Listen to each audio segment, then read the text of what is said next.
Alright guys, so today we're not doing any sagging roof lining repairs. We're just fixing the headlights on our work van. As you can see, they've gone quite dark with that yellow haze over the top, and they're really just hindering the performance of those headlights out on the road. So on the right side, what we're looking at right now, that's the before shot, and we're going to actually do the right side with just a cut and polish, and that's it. That's one of the cheapest methods you can do. See, it turned out really good. However, it doesn't last as long as if you've finished it off with a bit of a clear coat or ceramic coating. So on the right side, we're just doing a cut and polish, and that's what it's going to look like. Turned out really good. And on the left side, we're going to do the sandpaper method where we sit there and sand away and then do a clear finish at the end. And that also turned out really good. So we're really happy with these results. We did wait for about 4 months, and the right side did start to go yellow where we just did a cut and polish. So, but the left side stayed clear. So just keep that in mind, that if you're doing a clear coat or a ceramic coating at the end, that's going to be the one that lasts longer. But if you're just after the cheap, fast method of a repair, the cut and polish worked really good too. So let's get stuck into it and I'll show you how it was done. And we'll make a start on this with using the masking tape just to tape up all the body panels surrounding the headlights. Then we'll grab the cutting compound. So today we're using the Turtle Wax brand. And you can apply this to the headlight with your hand or just using the orbital sanding pad as well. So we're using just the cutting compound pad attached to the drill. But we just got it on a low speed. That way we're not, because if we found that if you had it on a high speed, you end up spattering all this wax, all that cutting compound all over the bonnet and over your clothes. So we just got it on a low speed, just trying to remove that yellowy haze that's around the headlight. So just take your time with this step, guys. Use 2 to 3 coats if required. Just get good coverage there. So we're just working it into all the corners and the crevices of the headlight, just to remove that old yellowy haze that's on the headlight itself.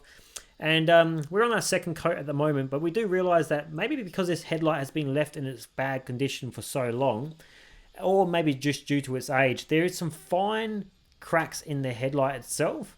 And with this step that we're actually doing, it's probably not going to go deep enough to get into those cracks, and maybe they can't be removed at all anyway. So we also do see that there's a slight yellowing on the very inside of the plastic, which we're not going to be able to get to because we're not taking apart the headlight itself. So we're just cleaning the outside, and that's all you're required to do on this step anyway with that cutting compound, is just clean the outside of the lens of the headlight. And we're up to our third coat now, so we're just giving a good coverage here. Just make sure we get all the very last bits and pieces off that headlight itself, and then we'll move into getting the cloth and some water, and we'll wipe it over and just see where we're at with this one and see if we've got all the fine cracks out of the actual headlight itself. Make sure we got all the yellowing out of the headlight. So with this step, guys, we're just using a rag and some water and just removing the excess cutting compound and any dirt and grime that the cutting compound has removed. Just get that headlight up to a nice clean finish so we can see if it needs any more cutting compound, or we can proceed with the next step. So you can see here, guys, that there's a huge difference from where we began. And this is only with the cutting compound so far. This is not with the polishing pad yet. So that's a big difference from the very get-go. You know, you can see clearly through the lens again, and those headlights will perform much better on the road. So we're going to use the super hard shell finish by Turtle Wax as well, and you can use the polishing pad that they come with, or we got the polishing pad on the drill, and we're just going to use that again, once again on low speed, so we're not getting all that splatter up on ourselves. So with this step, guys, you can also apply it by hand as well. Probably a good tip, because then you can really work it in and apply pressure. And then we proceed to the microfiber cloth just to remove any excess cutting compound and polish that's left on the headlight itself. The polish has already done its job, so we just have to wipe off any excess. You can use a bit of water here, and that will bring it to the desired finish. Unfortunately, this finish won't last forever because you're going to need some sort of coating over the top. You would need like a clear coat or a ceramic coating, and that's what we're going to show you on the left side that we're going to do next anyway. But this actually turned out really good. If you were to spray a clear coat on that, you would have to be using wax and grease remover and remove that polish compound. That way you got good adherence to the new clear coat that you're actually going to apply. But that turned out pretty good, and that's just using the Turtle Wax brand.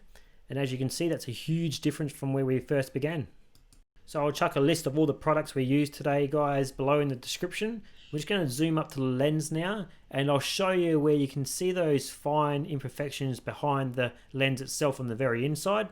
And these were there before, but you can see them more clearly now. And I think they're caused by just maybe the headlight globe heat over time just kind of causes that imperfection in the plastic itself.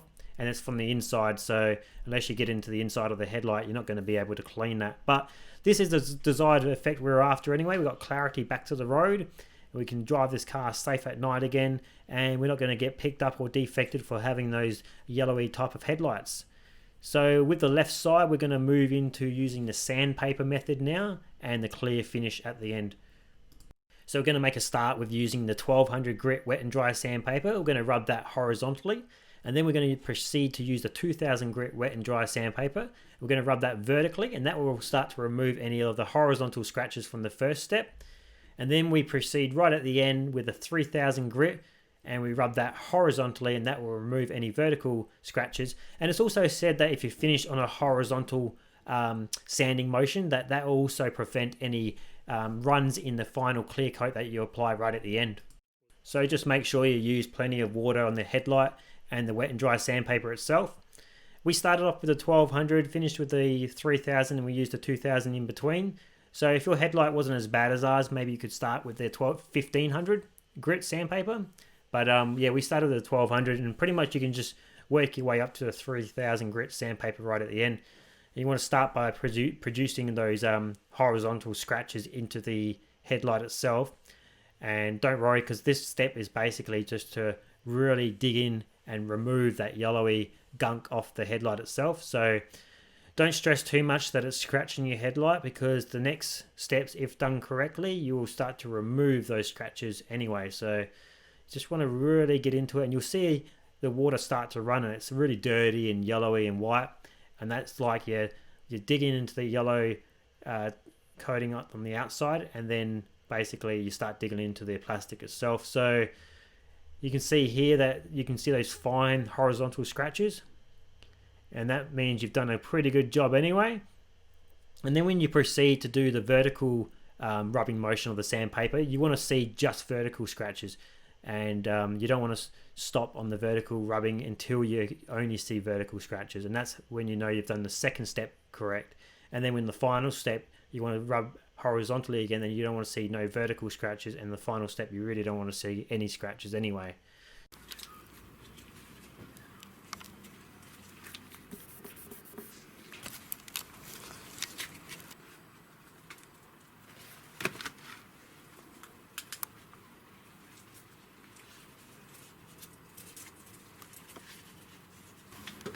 So just in summary, guys, we used the 1200 grit to start off with, and we rubbed that in horizontally. And then we used the 2000 grit wet and dry, and we rubbed that in vertically. And we finished off with a 3000 grit wet and dry, and we rubbed that in horizontally. And as you can see here right now, we finished off with a 2000, and these lines, what we should see now, should all be vertical. That way we know we can proceed to the last step of using the 3000 grit. So if we zoom up here, guys, you can see probably just the vertical lines. And most of all of the horizontal lines should be all gone, because then that way we know we've got the first lot of scratches out of the actual lens. So take your time here, make sure you do it all correctly. We're going to finish off now with a 3000 grit and just rub horizontally just to really work out all those vertical scratches. And then once we're done with this one, we're going to see what it looks like. So we use rubbing compound right at the end just to remove any of the final scratches that may be in the lens.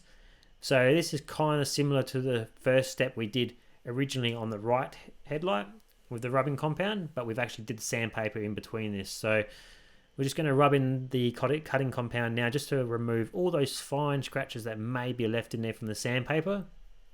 So you can rub it in by hand or just use the orbital like we did on the very first headlight.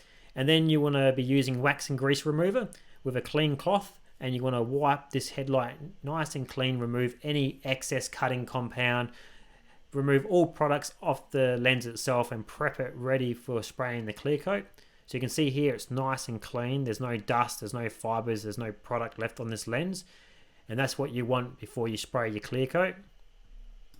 So once the headlight's all clean and up to scratch, guys, I do recommend to use some sort of respirator protection when spraying the aerosol cans. This is U-Pol brand UV resistant clear coat, and that actually turned out really well. We had 2 clear coats on the shelf, and we have used one in the past which didn't come out that well, so this brand seemed to come out really clean and tidy.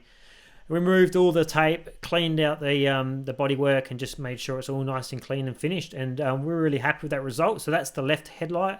There's the right one with just the polish, which turned out really good.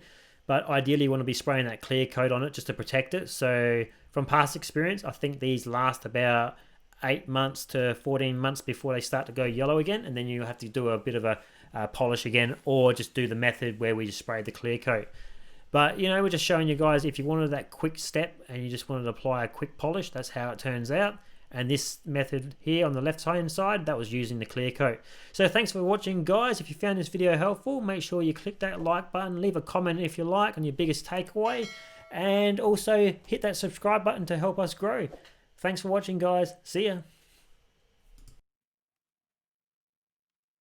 And here's just a summary of what we did today, guys. So number 1 was the clear coat finish on the left headlight, and number 2 was the polish only finish on the right headlight.